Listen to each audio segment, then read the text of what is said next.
Today I'll share a review of this book, Small Habits Revolution. This book I came across on my Kindle and I totally love this book. I think there are quite a few important points. I've always been trying to sustain a new habit, but you know, it is difficult and I've had troubles doing it. So I decided to read this book and I found that there are quite good insights as to how small habits matter in first place, and also some tips on how to actually create and sustain that good habit. I think the first insight that I got from the book is, first is really motivation is not enough.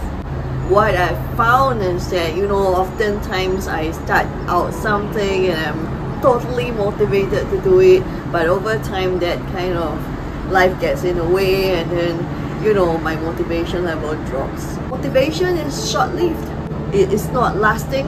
It comes and goes and you can't really rely on it. Second, it was really about willpower, right? Like I always think that, you know, I'm strong and I have the mental strength to get through everything, and I have that willpower to maintain that habit and that goal, and to go after the goal that I'm trying to go after. But you know, oftentimes life gets in the way.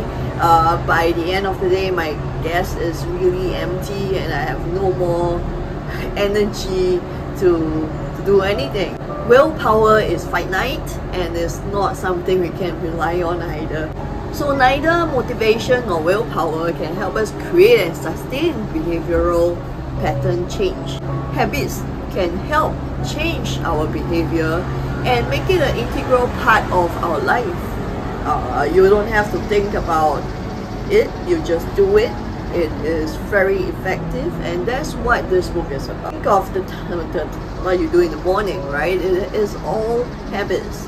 You don't brush your teeth and you don't, like, you know, think of why you need to brush your teeth, and you don't need to motivate yourself to brush your teeth. You just brush your teeth, and that's something you do on autopilot, and that's what habits are all about. The book goes on to share 10 steps to forming healthy habits. I'll share 3 of my key takeaways from the book.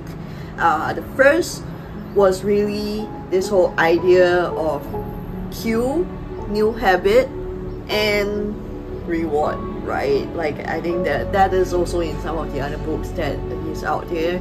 Talk about having a cue, a trigger, and really that kind of, with that trigger you go on to do whatever new habit you want to have, and you have a small reward at the end of it. The second key takeaway was really the idea of starting small. A lot of time, you know, I want to take on the world, I want to do something, I want to do it good. It's the all or nothing kind of mentality. That is not really sustainable. I mean, you can do it once or twice and, you know, you don't do it consistently. It doesn't help create a habit that actually lasts.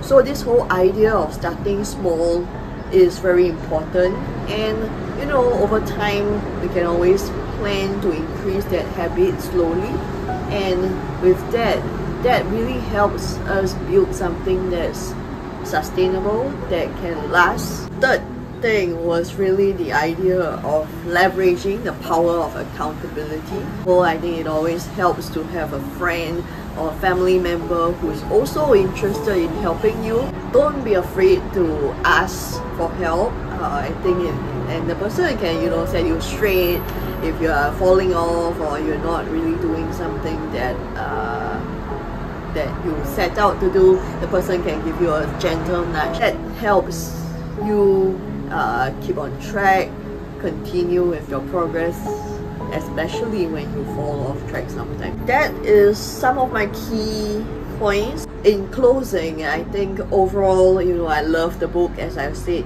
previously, I think it was a very short read.